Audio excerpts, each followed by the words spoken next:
He's like, depart from me, I never knew you. And they're like, but we cast out demons in your name. We perform miracles in your name. We love you. We recognize you. And what does he say to them? He's like, no, when you didn't give to those people, when you mistreated the immigrant, you were mistreating me. Yes.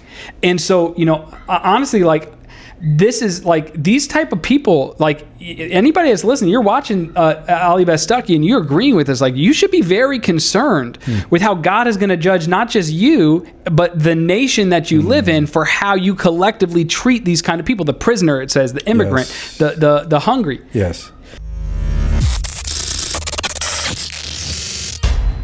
What's up, everybody? Welcome back to Ask the Next Question. This is episode 14. Dang, 14? 14. Yeah, we're teenagers. I know. We got past unlucky 13. I don't think we had any issues. There's a few hate comments, but that's to be expected. We were a little inflammatory. Yeah, I may or may not have called a certain biblical scholar a little bitch. Yeah, some people didn't like that. But like, some people so if you're new to the podcast, you may not know, like, we talk a lot about Christianity, but we certainly are not conservative evangelical Christians who are embarrassed by using a curse word here and there. I mean, I consider myself more agnostic atheist from a perspective that maybe the listener would be more familiar with, but I still find a lot of truth and inspiration from Christianity. That's our story. That's what we like, I don't believe in God right now. Yep. I'm also not committed to like a mechanistic materialist, view of metaphysics. Like, I think it makes more sense for consciousness, for matter to arise from consciousness than consciousness to arise from matter. So for those of you that are actually up on the conversation, but I think it's like, for me, Christianity is my home. Christianity. Likewise. I haven't lived in Philly since I was a teenager. I've not spent my entire adult life outside of Philadelphia. But if you ask me where I'm from, I'm going to say I'm from Philly. Yeah. I'm a Philadelphian. You know what I mean? And even more than that, I'm not just a Christian atheist. I'm a Pentecostal atheist, because I'm not just from Philly. I'm from Kensington. I'm a Kenzo. They call us Dirty Kenzo. It's in my blood. You know what I mean? Yeah. I'm going to do a video reaction. Actually, there's this one pastor, Keenan Thompson. No, not Keenan Thompson. He's a pastor now? Keenan Clark. Some like white kid that is like, I don't know if he's a pastor. He's just like on the preaching circuit. But his videos always are annoying to me. But he did one the other day where he was like, can you imagine getting into a car with your atheist friend and they put on Christian music and they're just listening to like gospel or Hillsong or Christian music or something like that, and you're like, why are you listening to this? I thought you don't believe in God. And they're like, yeah, but I think it's a great message and I really like the song. It's like, no, that would never happen. But Christians get into the car all the time with their atheist friends and they play secular music. Stop the cap. And so I'm going to do a video reaction to that, I think, for Instagram, where I just, I don't really react seriously. I'm just not even going to play the second part. I'm just going to play the first part. And then it's just going to cut to me and it's going to say Christian atheist. And then it's just going to be like bamming out to like Kirk Franklin or like Fred Hammond or somebody like that. Because, I definitely do listen to gospel music still. Likewise. It's in my blood. It's in my bones. Yeah. I saw a TikTok that said, just because we don't believe in God, atheists, doesn't mean we can't recognize good music. Doesn't mean we're deaf. Yeah. Like when I hear gospel music, it does something to me because I grew up in the car. All we listened to in the car was gospel music. Like my mom, that was the only station. It was funny. Like my dad would have NPR. So when I rode with him, he would listen to NPR all day. So I got that from a young age. But my mom, anytime we're in the car, it's like the radio is broken. Gospel station, that's all we listen to. Yeah. I to be honest though, I don't really listen to like contemporary CCM Christian music at all, like Hillsong, Bethel, that kind of stuff, because I like, not only is it not good like just music wise, but it like doesn't speak to me at all. A lot of gospel music actually speaks to me. Like if I get in the car and I put on Israel Houghton's Alive in South Africa, when you really listen to that music and you think about it in this proper context, we might have talked about this on a past episode actually, but like it can sound like, it can definitely sound like prosperity gospel. Sure. like, God, take the limits off, But when you put it in the context, this is actually being performed in post-apartheid South Africa that's still reeling from the impacts and effects of apartheid. And like many of the people that were there in that live audience were people who lived through apartheid. So when you talk about take the limits off, enlarge my territory, it takes on a different context for me than just kind of like, make me rich, give me a Benz, I want better, Lord, fit me out with some dope clothes. It's like like the cry of a people, you know what I mean? Absolutely. And so there's something that speaks to me. Yeah, that's good. Somebody that's been speaking a lot recently that we reacted to a couple months ago is James Talarico.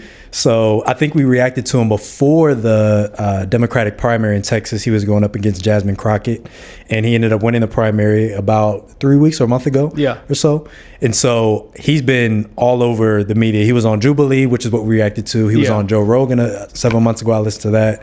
He was on with Ezra Klein. And so over the past couple weeks, I've been seeing a lot of evangelical prominent pastors and influencers sort of freaking out over his rise of fame. They're scared. It seems like they're scared. And the reaction is kind of confusing given that we're at the precipice of World War III and we have the Epstein files are out, and there's a lot of things that people should be calling evil, but for whatever reason, James Talarico is being called demonic and the devil and evil by these evangelical influencers. And so I figured maybe he's biting their style. And they don't like it. I think there's like an idea that I don't like, which is, hey, we should have progressives. Like, if you you need to stop having purple hair and and piercings, and like you just need to look normal and say your message normal. I don't like that, because I think there's room for people from all kinds of expressions. I agree. But I do think it is good for a progressive message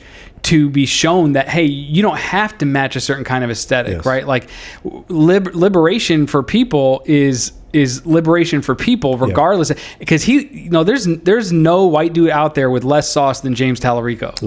No swag. I did this Christian school for a few years, and it was called ACE, Accelerated Christian Education. They had these little comic strips that like you grew up with these characters as you grew up through the school, like through the grades, and they would teach you different little lessons about like Christianity and morality. But they were like the pastiest looking like white dudes, and it was like A.C. Virtueson was like the main dude's name, and like James Talarico looks straight up like A.C. Virtueson grew up, and his hair got a little darker. Do you have find an image of that? I'm putting an image. We got to put an image of that up for y'all to see. Like this right here is James Talarico in real life. But he's saying a message that a lot of people would normally totally discount because they look at the way a person looks and, they don't vibe with that. He's in seminary. He wants to be a pastor. Is he currently in seminary? He's currently in seminary. Oh, interesting. Do you know where? Yeah. I think I wrote it down. I think it's somewhere in Texas. Austin Presbyterian Theological Seminary. Okay. So I think he has one more year left before he gets his degree. And he said, I listened to his podcast with Joe Rogan when I was going on a run the other day. And he mentioned that he doesn't want to necessarily be in politics for that long. Yeah. He wants to take over his home church and be the lead pastor there after he's done. So you don't hear many politicians that have that background and story. Yeah. That's true. Especially not on the liberal side of things. Yeah, not on the liberal side of things for sure. I'll read a few things about his background, some things that I didn't know, so maybe the audience will be learning. You may have seen him talk a lot, but you may not have a clear understanding of some of his background. So I really don't know much. I'll give a little bit of background for him. So before he got into politics, he worked as a sixth grade teacher, and he got that job through Teach for America. Oh, interesting. Okay. He's working on, like we mentioned, his Master's of Divinity from Austin Presbyterian Theological Seminary in Texas. He wants to be a pastor after his career is over. He's been in the Texas House of Representatives since 2018. And as I mentioned, he just recently won the Democratic primary for the state of Texas for the Senate. So he'll be running against one of the Republican nominees, which I think is another reason why a lot of evangelicals are scared, because there is a genuine possibility that he flips Texas. And so if that happens, that puts Trump's power into question in a way that people didn't really expect. How much of do you think race played a factor in him beating Jasmine Crockett? Now that's a good question, right? Because I've seen some folks talking about his lack of credentials in comparison to Jasmine Crockett, and some people are frustrated by that. Like he's an eloquent speaker, and that's for sure, right? He's a white Christian man who is in Texas, right? And so the thought is maybe that he's a bit more appealing to the average Texas voter than a Jasmine Crockett, which is shrouded in covert and overt racism, if you ask me. And Jasmine Crockett is not someone that is a clean white. I'm saying clean cut, but I'm meaning that in a very from like white culture, culture perspective, right? Like she's not polished in the way that a James Talarico. She speaks her mind. She's loud. She's raw. And she's raw. And I really like that about her. Yeah, me too. And she represents the community that she comes from. But if you're thinking about like the Texas primary in the Senate, if they're trying to flip the seat, a lot of people would say, well, James Talarico has a better shot of doing that. Wasn't he also like in this campaign for like, he's been like basically gearing up for this for like 2 years. And then Jasmine kind of popped in like in the last few months, right? I'm not sure about that. I think she like, I think he's been like doing this, and then she kind of made a decision, because I remember when it became news about like the controversy between the two of them wasn't that long ago, and it became news because she entered the race. Okay. So it might also be, and I do think racism probably definitely played a role, and maybe even the biggest, but I think it's probably also important to note that he had a head start in the campaign. Yeah, that's important. I'm going to read a few things about his policy positions before we get into some of the clips and reactions, just so people can keep these things in mind as you listen to us talk. I am curious too, because I know just generically he's like more liberal, but I don't really know how much I actually rock with his politics or not. So I'm interested in hearing this. Yeah, so here's a few things that I researched that are kind of part of James Talarico's political platform. So he's for universal health care. Okay. He's for comprehensive immigration reform. There's a clip that we'll have where Allie Beth Stuckey reacts to his take on immigration, which is interesting because he says he believes that there should be a pathway to citizenship for people who are here illegally. But he also is for this, buzz term, a secure border. Okay. And he says that he doesn't believe in the abolishment of ICE, but he believes that ICE should focus on violent criminals. They shouldn't have masks. This is sort of the typical, I think, Democrat position on ICE. He says there needs to be changes, but he's not for abolishing the institution. At least I couldn't find anything of him saying abolish ICE. Yeah. Some other things, he's for congressional term limits. He wants a ban on insider trading. He's a very outspoken supporter of the LGBTQ plus community. Now, what does that mean necessarily in terms of policy? I don't think, I couldn't find a whole lot of policy positions on that. He's just a very outspoken championing of that community. He's an outspoken critic of Christian nationalism, which I think is very important and resonates with me because he's a Christian speaking out against Christian nationalism. Yeah. That's important. Now, Israel was another thing that's a little bit sticky. I couldn't figure out exactly where it was with either him or Crockett, actually. Yeah. So this is what I could find from APAC Watch. Okay. It's a watchdog group that tracks people's position on Israel. They say that Talarico supports banning, quote, offensive weapons and transfers, but he still supports funding for defensive weapons, which again is like what do you mean by that sort of position? He's acknowledged the, quote, atrocities in Gaza, but has not chosen to use the term genocide to describe what's been going on over there. So I wonder how much of like some of this stuff, like not saying abolish ICE, not saying genocide, are like what he would say if he wasn't running for office, like if he would have the same position, or if it's like a political calculation that in Texas that would dead his campaign. That's a good point. Yeah, that's a good point. Which I don't know how I feel about that either way. Well, I think I do. I think you got to like stand 10 toes down and run with it, especially considering, I saw Hasan say the other day, and I fully agree with this, but Hasan was talking about how, and maybe we should actually just react to that. Matter of fact, let's do that. Yeah, I can pull it up. Yeah. See if I can find it. And we can just cut to that. All right, so we tried to find it. We couldn't find it. That's all right. So basically, Hasan is like, he thinks that like is a very real possibility that the Democrats run Gavin Newsom and Tucker runs for the Republican nomination, and Tucker runs on an anti-genocide campaign, and Newsom runs on a pro-genocide campaign, and then Tucker wins and gets all these votes from people who end up being Ronald Reagan 1980. And then he just go ahead and commits more genocides in other places. I mean I've been following what he's been saying. he's got a strategy. What he's doing is not by accident. He had the dude that just defected from the Trump administration in the national security. Joe Kent. Yeah, he just had him on yesterday. He's very outspoken against the war. Yeah, he straight up said that what do you call him? Steve Witkoff and Jared Kushner and Steve Witkoff are Israeli assets that pushed Trump into the war. Yeah, I mean, insane stuff. That's all. Another thing too, like right after that, where some British intelligence person who's like in British intelligence said that behind the scenes, the official position of British intelligence is that Witkoff and Kushner are Israeli assets. Jesus Christ. We're in deep now. Yeah, dude. We're in deep. It's crazy. I actually don't know what to think too much about all that. Like how I think you have to be so careful not to go into anti-Semitism. I agree.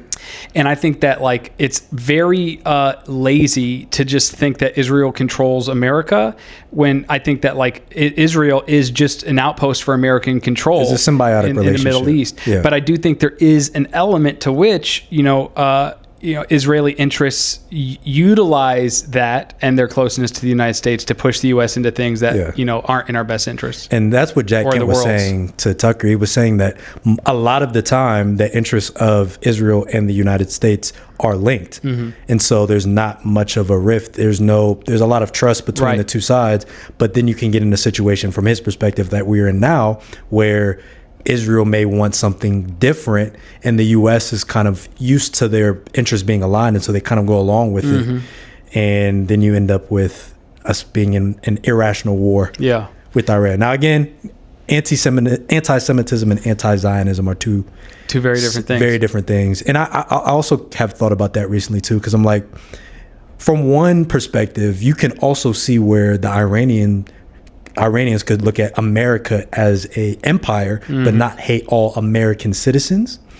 You can also look at what's going on with the government of Israel and have a lot of frustrations and pushback there, but also see that there's plenty of people that live there or just are Jewish and are completely against what's happening with that nation. So. I think a lot of the in the States, in the Jewish diaspora around the world, it's easier to find that. But honestly, bro, it is kind of scary how insane so much of not because they're Jewish, but the Israeli population is on this issue. Like I saw a video the other day, man, like they're interviewing people in Israel, and they asked this woman, the first question is like, how do you identify right or left? And she says center. And they're like, they ask her about, Gaza and the West Bank. And she says, we should drop an atomic bomb on them. I've heard similar sentiments from people on the ground. And honestly, I think this was a year and a half or a year ago when I was still like trying to understand what was happening. It radicalized me because I'm like, wait, people, that seems unfathomable to me. That it's like a very normal. It's one thing to say I don't like these people, right? But even in the midst of antebellum slavery, where people say drop a bomb in the middle of America, kill all the black people, that's crazy. That's crazy. And I mean, there are people further left in Israel. There are probably a decent amount of Israelis that would, think that that's abhorrent. But I think it's probably a large percentage of people that would say something like that, actually. And when you go back to the founding of Israel, you start to look at like some of like the biggest Jewish icons in the world. Like I'll use one example, Albert Einstein, who they wanted him to be the first president of Israel. And they where people were like writing letters, he wrote letters about it, but he warned, he was like, if we violently displace, if we do this war, we will run the risk of becoming like a people who are socialized into fascism, and like we will become a genocidal state. And the people of Israel, it'll be a sickness that it was like a very prophetic kind of like letter that he wrote. The cycles of trauma there. I don't want to get too much into that because YouTube will demonetize us. Let's get back to talking about white people for let's get back to James Talarico. So I want to react to a few clips. There's been a lot of things that I've seen over the past couple weeks in the evangelical space surrounding James Talarico, a variety of different reactions. I'll show a couple tweets up here first. So this first one is actually let's play this. Let's go to the TikToks first. Okay, so this dude is Amin Hudson. He's I see him, bro. Okay, you know who he is. Yeah, he's friends with Christian rapper KB. They have a podcast that I listened to back in the day. So I still follow him on X. And he reposted a tweet that I think captures the sentiment of a lot of both sides Christians. So the tweet reads like this: MAGA Christians have been doing on the right what James Talarico is doing on the left for decades, applying public faith in distorted ways that serve political ideology. The political tail wagging the spiritual dog. But now they are shocked and appalled by Talarico, selective. So before we react to that, I want to have one more tweet that's kind of in a similar vein. And this is from Justin Gibney from the AND campaign, which is, from my perspective, a both sides Christian organization. The AND campaign is literally Democrat and Republican. That's their sentiment. Like Christians, you don't have to be either or, you can be both, right? So he says, conservatives aren't necessarily wrong about James Talarico. His faith doesn't challenge any element of the secular progressive social agenda. That's wrong and seems like a political gimmick. The problem is they've lost credibility by failing to apply a biblical standard to Trump. So, as a critique within their movement, sure. Yes, that's exactly what I was going to say. Like, if you're in that space, these critiques resonate because there's a large percentage of evangelicals who have a lot of smoke now for Talarico, including Mark Driscoll, who has no smoke for Donald Trump. Loser. Yeah. He got in a spat. I won't pull up the tweets, but he got in a spat with Mike Cosper, who did the whole Takedown podcast series on him, because Cosper was talking about Talarico. Obviously, Cosper is an evangelical. He don't like Talarico either. But according to Driscoll, he didn't go far enough. He didn't say he's a damnable heretic. And so he was tweeting at Mike Cosper, and Cosper's like, oh, let's come do a debate. Debate me then. Let's have a conversation. And obviously Mark Driscoll don't want to do that because there's some other things that Cosper will probably bring up about his past. Talk about the present. Like this week, this kid who was dating his daughter is coming out with a book. And so he dated his daughter. It was a news story a while back because he kissed the daughter after Driscoll sat him down and explicitly said, don't kiss her.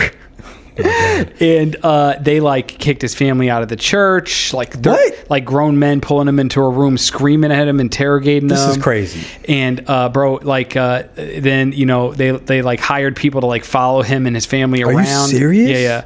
And but that's all been known for a year or so. Now the kid's got a book coming out. One of the things in the book is that he talks about is how, and he shows a picture of it, that all of the junior interns, it's a contract that they would sign that's an NDA, and they're having allegedly having minors sign NDAs, and in the NDA that he shows, it says you're not allowed to talk to your parents about this.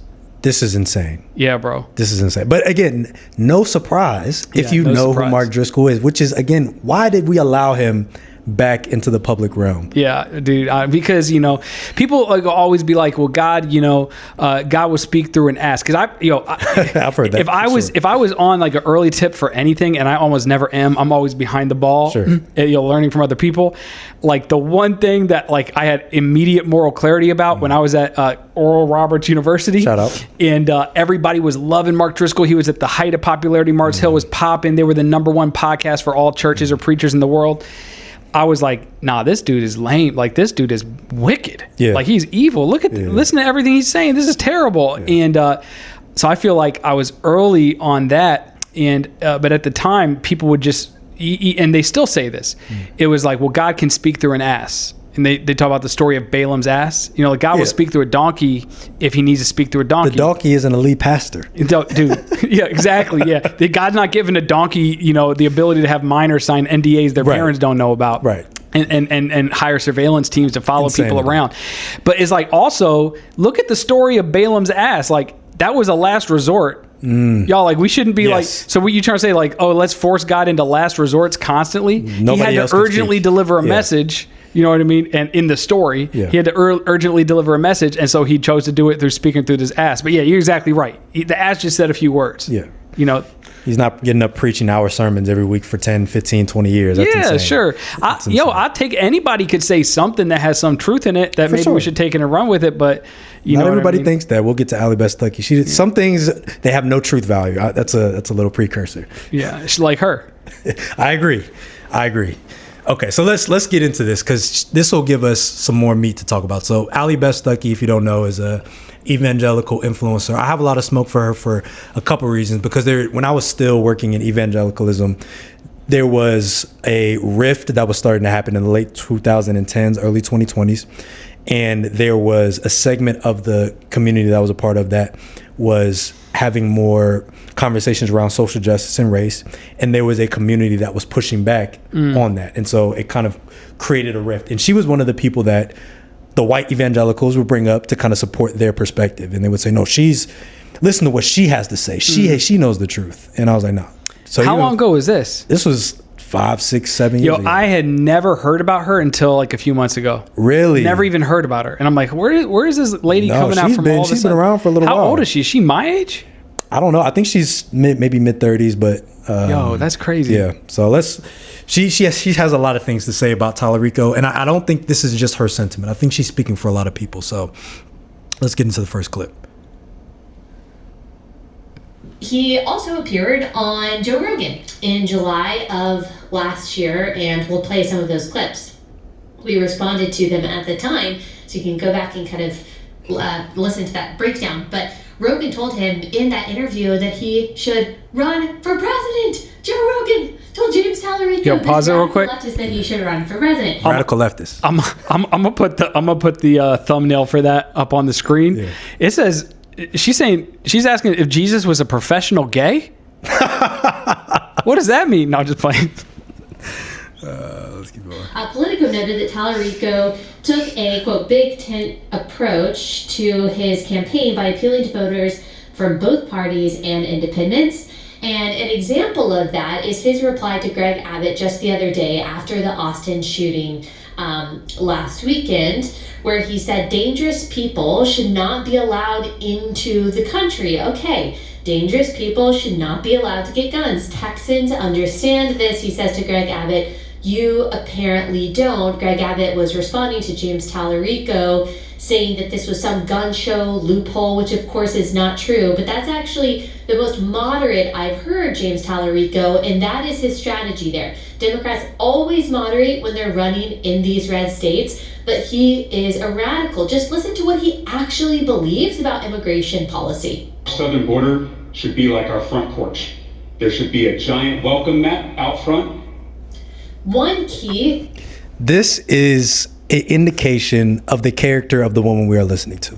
Because I was doing research about James Talarico before we recorded this, and I know what he said right after she cut him off. Oh, interesting. He said, from the audio, he said, immigration should be like the front porch. You have a welcome mat out front, and you keep the door locked. That's what he said afterwards. Yo, she's shady, dude. She's got no shame. No shame, because you could hear he was about to say something else. You cut him off mid-sentence. Bro, I could never do that. Like, I was going to react to Lecrae the other day, doing something, and I was like, let me go find this clip, so that, because it was like just a clip somebody played. Let me make sure there's nothing out of the context. And then I watched it a little bit more, and it was still bad, but it was like not quite as bad. And I was like, no, I'm not going to do that. Yeah. Because I don't want to clip them out of context. Like, that's not fair. These people have no morals. But she says, the title of this video is James Talarico is more demonic than you think. Yeah. But in order to prove that, you are literally taking him out of context and insinuating that he's saying something that he's not saying. He's not that radical on immigration. Nah.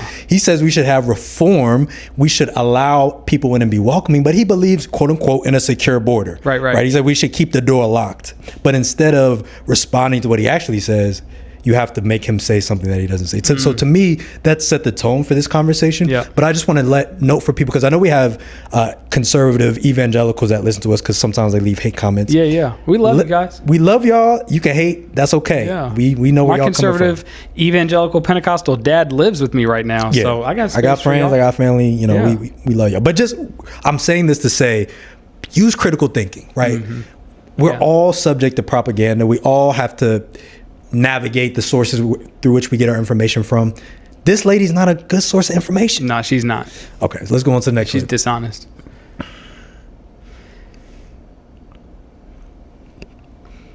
Talarico is a lifelong professing Christian, and he often cites his grandfather as a major influence. His grandfather was a Baptist preacher who taught him Jesus' greatest command, he says, is to love God and love your neighbor. Stop 5. My granddad was a Baptist preacher in South Texas. And when I was little, he told me that Christianity is a simple religion, not an easy religion, he would always clarify. but a simple religion because Jesus gave us 2 commandments: love God and love neighbor. And there was no exception to that second commandment. Love thy neighbor regardless of race or gender or sexual orientation or immigration status or religious affiliation. And it's why I have fought so hard for the separation of church and state in the state capital in Texas. Obviously, it is true that the greatest commandments are to love God and love your neighbor. How do we obey God? We obey God by keeping his commandments. And we love others by defining love how God defines love. 1 John 4:8, God is love. So love isn't affirming sin. Love isn't telling someone they could be born in the wrong body. Love isn't refusing to show people the truth and the 10 Commandments or refusing to preach the gospel to people. Love is walking and speaking in agreement with God, because we can't out-love God, we can't out-compassion him. So the most loving thing we can do with our lives, with our words, is agree with God. Now, oh my God, bro. What does that even make sense? She's like, and the definition of love is God is love, and that means screw you, queers. You know what I mean? Like, what a jump. I'm pretty sure there's scripture that defines love. That's what I thought she was going to say initially. Right. How does God show us his love? And he would lay down his life for his friends. Right. Sacrifice. Right. Sacrificial love. Like there's definitions in the Bible for love. To say God is love just allows you to do what she did, which is to define it in whatever way you want to. Yeah. It's kind of funny too, because it's like I remember actually being critical when I was at ORU. I was in the chaplain program, and the motto for the chaplains was love God, love people, and the whole thing was like that's what the whole thing is about. Yeah. And I actually was critical of that for a while because because the truth is, like, if you say that that's all it's about, but then you also carry in all of this negative stuff towards other people, then you got to do more work. Sure. But if you actually focus on loving God, loving people, it is that simple. And even like Augustine, right? Like the church father, Augustine was very clear that, like, if you want to learn how to read the Bible, he says that even if somebody is not getting their hermeneutic right, like even if they're misreading the text, but they're misreading it in such a way that it leads them into deeper love of God and neighbor, then it's better than a correct reading, quote unquote, that leads you away from love of God and love of neighbor. And, I think it's interesting that in, Matthew 25, Jesus actually shows us what that love looks like. Not that those aren't two separate things, loving God and loving neighbor. It's actually the same thing. Because in Matthew 25 is the judgment of the nations. Now, this is interesting. I'm preaching now. Come on, somebody. Hey! Amen. It's the judgment of the nations. We usually just read it as like the judgment of individuals. But it says he gathers the nations. Right, so we're talking about like collective societies with a sustained history, with laws, with rules, and he's going to judge the nations, separating them into goats and sheep. And he says the sheep go on his right hand side, the righteous, and he says to them, "I'm putting you over here. Come with me to go away to the place my Father's prepared for you, because when you saw me, you fed me, you gave me food, and you clothed me." And they go, "When did we see you?" And he's like, "When you fed the hungry." Yes. When you gave water to the thirsty. Yes. When you showed hospitality to the immigrant. That is when you showed me love. That was when you saw me, because that was when you saw my face. And the goats he puts on the left, he's like, "Depart from me, I never knew you." And they're like, "But we cast out demons in your name. We perform miracles in your name. We love you. We recognize you." And what does he say to them? He's like, "No, when you didn't give to those people, when you mistreated the immigrant, you were mistreating me." Yes. And so, honestly, like, this is like these type of people, like anybody that's listening, you're watching Allie Beth Stuckey and you're agreeing with us. Like, you should be very concerned with how God is going to judge not just you, but the nation that you live in, for how you collectively treat these kind of people. The prisoner, it says, the immigrant, the hungry. Yes. So it's a deficit of ethics that lives in evangelical spaces. Yeah. They primarily focus on, and we've said this in the past, personal piety. That takes precedent. And she'll say here in one of the later clips, we have a biblical view of scripture. We have a biblical view of immigration. We have a biblical view of this and that, which is a signal to, we believe in evangelical perspectives on all these issues. Right. Because what is a biblical view? I don't know what that means, right? Yeah, like, there's no such thing as one sustained biblical view. The Bible, it argues with itself. Yes. It's like, well, who was right when Peter and Paul and them are arguing in the book of Acts? Are they both right? No, they're arguing with each other. There's tensions between the Old and New Testament. And there's also the thing that I'll always come back to. There's a variety of readings. There's traditions that read the text one way. There's traditions that read the text another way. There's different emphases. When you have a book as complex, large, that's been written over thousands of years, there's going to be different ways of reading and interpreting that. Yeah. And so the thing that evangelicals miss, and I often missed as an evangelical, is that they hear biblical, and it leads them to have a superiority complex over their own tradition. That's right. Yeah. When really it's the tradition that you're ascending to. It's the tradition that you're holding as the authority. Yeah. But unlike other traditions, you're blind to it. Yeah. You're refusing to see that this is a tradition. Yeah. Which is okay. We're all allowed to have our traditions. Right. But don't couch what is a traditional perspective, and a recent one at that. Yeah. For a new tradition with something that is, quote, biblical. Right. And she'll quote R.C. Sproul and some of these other people who have very modern theological positions on certain things, and they're saying this is the biblical perspective. And she's talking about biblical view on immigration. How is anything that a Trump supporter thinks about immigration a biblical view based off of what you just read? Yeah, no, not at all. What you just talked about. And and bro, it's not even just like disparate, stuff between the Old and the New Testament. Like even in the Old Testament, you go read 1st, 2nd Chronicles, you go read 1st, 2nd Kings, you go read Nehemiah, and then you go read Jeremiah, Amos, Habakkuk. You're gonna get a very, very different perspective.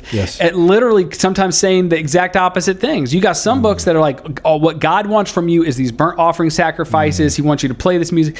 And then you got Amos, God telling him, like, actually, I can't stand your offerings, your burnt offerings. They smell like shit to me. I don't want to hear the noise of your harps, right? Why? Because how they treated immigrants in that passage, how they treated the poor. He says, I want justice, oceans of it, rivers flowing, right? Like of righteousness and truth. Yeah. And so you have to ask the question, dear listener, dear watcher, as we're reacting to these clips, I want you to ask yourself, why is someone who is championing these sorts of perspectives so triggering to evangelicals? Like I've yet to fully comprehend why that is. And so we'll go on to the next clip, but keep that question in mind. All right. I think I just played that one. He also did an interview with Ezra Klein of the New York Times where he essentially says all religions are true. Sot 6. I believe Christianity points to the truth. I also think other religions of love point to the same truth. I think of different religious traditions as different languages. So you and I could sit here and debate what to call this cup, and you could call it a cup in English, you could call it something else in Spanish and French, but we are all talking about the same reality. I believe Jesus Christ reveals that reality to us, but I also think that other traditions reveal that reality in their own ways with their own symbol structures. And I've learned more about my tradition by learning more about Buddhism and Hinduism and Islam and Judaism. And so I see these beautiful faith traditions as circling the same truth about the universe, about the cosmos. Well, there's certainly nothing beautiful about Islam, that is for sure. Whoa, Islam crazy word. Which stands for everything that Talarico claims to stand against, the oppression of women and children, violence. Certainly there is gross wealth disparities that are actually pushed forward by tyrannical policy in places where Islamic regimes are in charge. And then, the obvious truth is that you can be someone who believes those things, but you can't be a Christian and believe that all religions kind of point to the same truth. Because in John 14:6, the Jesus that James Talarico claims to follow says, I am the way, the truth, the life. No one comes to the Father except through me. Except through me. Okay, a lot there. I wish she understood anything about the faith she professes so boldly. I wish she had a small understanding. There's nothing beautiful about Islam. Full stop is it's just terribly offensive to anyone. It's offensive to me, and I'm not even Muslim. When I heard that, I was like, how can you say such an ignorant statement that there's nothing beautiful about this religion that's lasted? Well, you know what it means. You know what it means. It means she actually doesn't believe that God is love.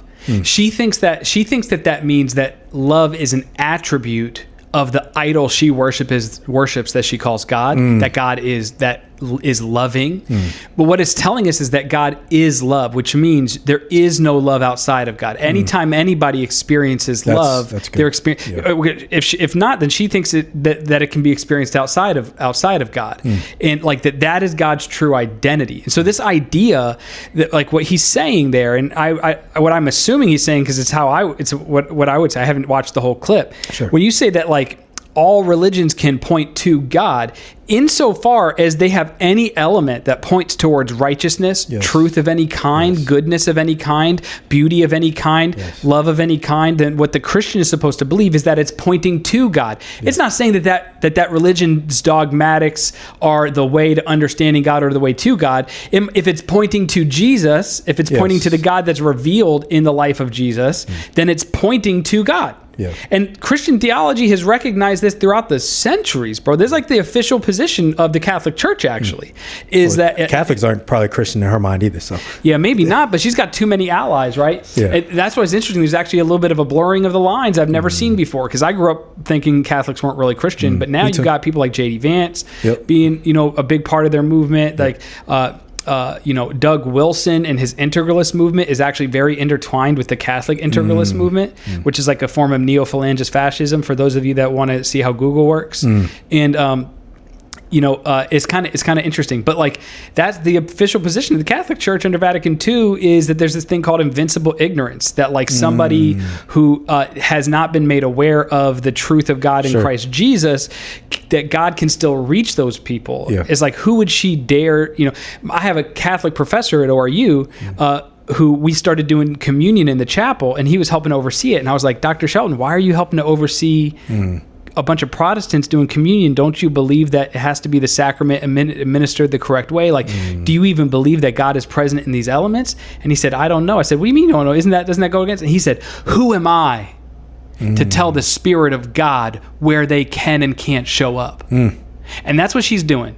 She's saying, you know what? I got a monopoly. Yes. I got a monopoly on where God's allowed to be and about where he's allowed to be found. But what the Christian scripture teaches is that all things live and move and have their being within Jesus. Yeah. She doesn't think that. And there's some people could be listening to us and think that we are bashing evangelicals. Now, some sense we are. But in another sense, I know evangelicals who don't think in this way at all. They have a respect for their tradition. They have a deep level of intellectual curiosity. They have a respect for history. They have a respect for other religions. And they're humble in their Christian tradition and perspective. They will be willing to say there's beautiful things about Islam. Right? And so what we're critiquing is a sort of evangelicalism that is arrogant, that is arrogantly ignorant, and is not even just arrogantly ignorant about the world outside of Christianity, but has a dearth of understanding of their own tradition. It's demonic and satanic, Christian, actually. And you don't have, and you haven't done the work to understand what it means to be a part of a 2,000-year tradition. If you're not in conversation with the past and having that inform the way that you view the present, if you haven't learned how to have a little bit of intellectual humility, right? It's frustrating to listen to somebody who really has the theological training of a teenager, right? Like I remember when I first got into Christianity, and I had such certainty about what it was that I believed, and I read a little bit of the Bible, and I would listen to certain pastors speak, but I only knew about my tradition. But I was so confident because that was what was being played over and over and over in my mind. I'm reading the Bible through a certain lens. I think I understand everything because I'm understanding a lot about a very narrow perspective. And that perspective tells you that everything outside of it is wrong. So it gives you that irrational confidence. That's right. But then once I stepped outside of that for a little bit, because I had good people in my life, good mentors, and just curiosity, I started to see, okay, I may be able to hold these beliefs, but there's a vast array of Christian theology. Christian theology is in conversation just with the way that the biblical text was put together with Jewish theology. There's a Jewish background to the New Testament that informs the way it was written. So there's a plethora of things that if you understand, if you ask the next question, it will give you a level of intellectual humility, so that when James Talarico says that all truths lead to the same God. He didn't say it exactly like that, but No, he said that there's truth in all religions. They point to the same God. truth. Yeah. Then you wouldn't just rebut that by reading a scripture as if that gives any indication of what that means, right? Like you put a one verse on the screen that doesn't refute a point. You have to interpret that, and you have to actually try to understand what James Talarico was saying, like you did, and try to listen to him charitably. But there's a level of, again, arrogance and ignorance that allows us to end up in a place where we have a very arrogant and ignorant president that is supported by an arrogant and ignorant community. And that's what frustrates me more than anything. Yeah. And like I said a minute ago, it's idolatry. Like they worship an idol. They don't really worship the God of the scriptures, the God of their tradition. And, you know, they fail to understand at a very basic level just how intertwined, like you said, Christianity has always been with other kinds of thought. Yes. You know, like not only does Christianity have roots in Jewish thought, but the New Testament is riddled with Greek philosophy. Yes. You know, like these people were Roman citizens that were like living under, in the Levant, in the Roman occupation. Yeah. And, you've got like, you read the book of John, he's talking about the Logos. Right. That's a Neoplatonic idea that he's saying, this thing the Neoplatonists are talking about called the Logos, that's who Jesus is. Yes. You know what I mean? Making connections he's to the using world. words like gospel or Evangelion, right? Which is like a Greek kind of like governmental / military term. You know what I mean? And so they're signaling to all these different things. So what's so funny about that is if you just think about the word gospel, based on her definition right here that she just gave, in her definition, the word gospel doesn't point to Jesus, doesn't point to God, because gospel is that word comes from an idea outside of Christianity. And if it comes from outside of Christianity, she says it can't point to God. Yeah. Can't point to God. There's not value in it. There's not necessarily beauty in it, right? There's a pastor, evangelical pastor, I believe. I want to say his name was like Martin Lloyd Jones, something like that. That would say you need to have the Bible in one hand and the newspaper in the other hand. That was the thing that people would say, and I think that that's a good sentiment. But a lot of evangelicals will read the newspaper through the Bible, but fail to understand that they read the Bible through the newspaper in a way that they don't see. We all do it. Right. And so again, what I'm advocating for is humility. Yes. Intellectual humility. That's a virtue, right? Like when you speak, and I hope we do that on this podcast, right? Like we may rant and rave, right?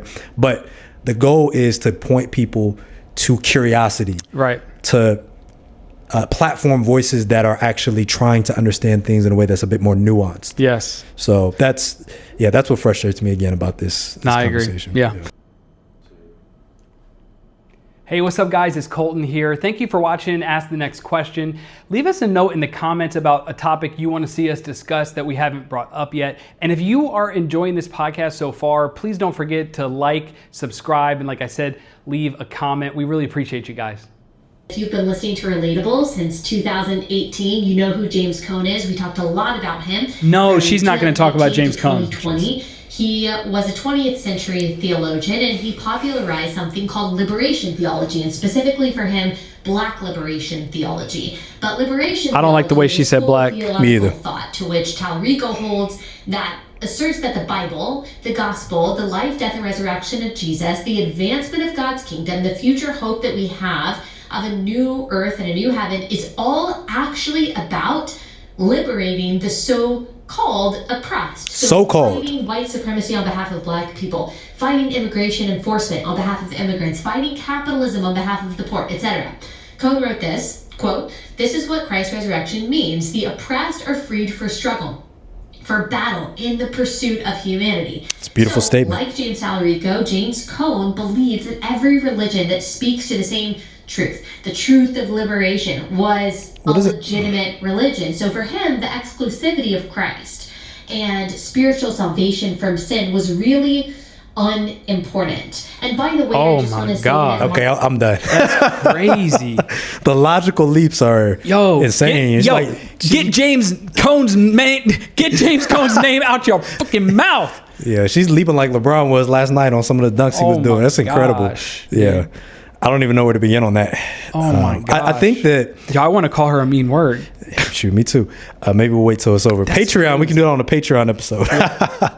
But I think that Patreon. One of the things that makes James Talarico interesting right now is that he's using explicitly Christian language to defend progressive policies. Yes, yeah. Most of the time when people quote the Bible, when they talk about how the Bible relates to politics, they're on the conservative side of things. Yeah. And so, liberation theology has a lot of political implications. Yep. And so I really like that someone like a James Talarico is platforming that perspective to show that Christianity is not either apolitical, which a lot of evangelicals who are maybe not Christian nationalists, but they maybe will bow out of politics and say it's kind of less important and they kind of are more apolitical. But there's very clear political implications to what the quote that she just read from James Cone.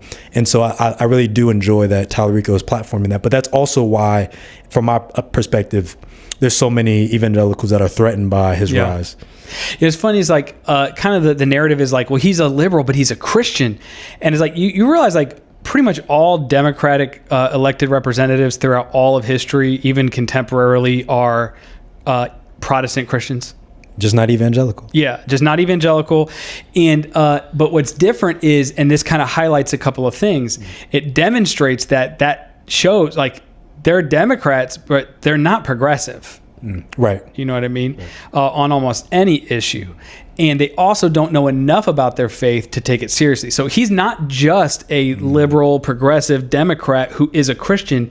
He's leading with his faith. Whereas I feel like the Democrats, even the progressive ones, have kind of operated from a defensive position for so long. Yeah.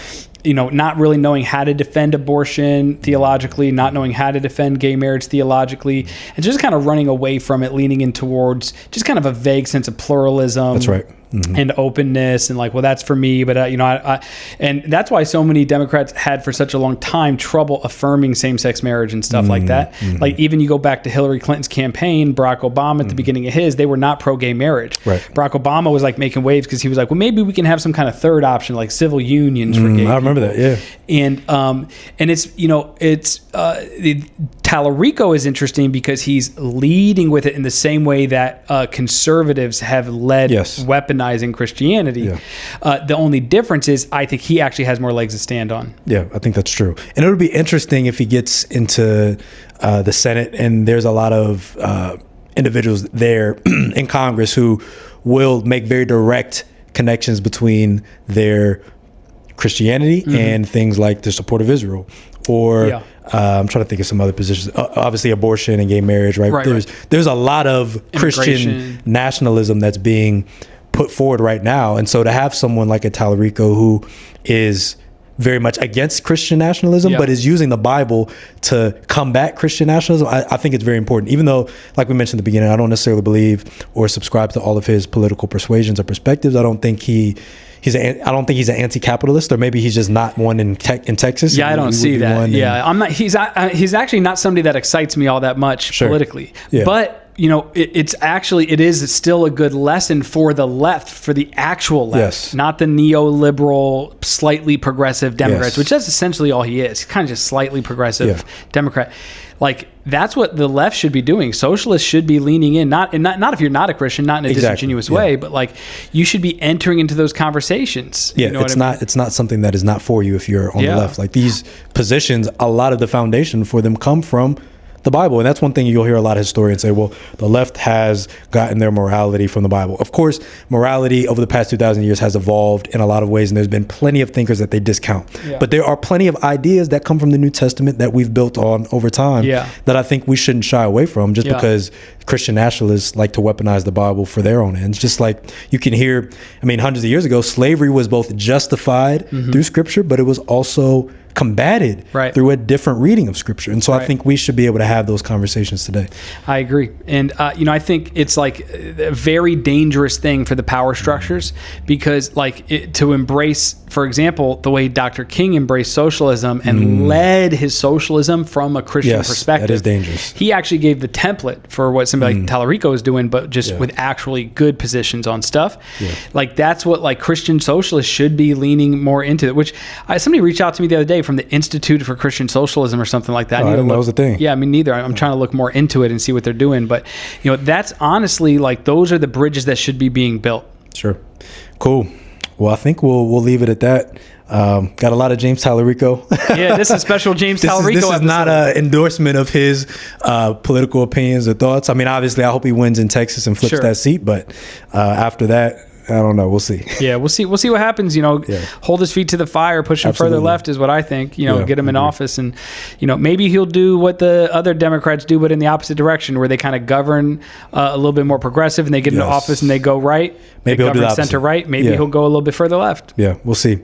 All right, y'all. We appreciate you. Thank you for listening to Ask the Next Question. Be sure to like, comment, and subscribe. We're trying to hit 2K subscribers here in the next couple weeks. We're like 1808. 1808. So hit that subscribe button if you haven't already. Leave us a comment whether you love it or hate it.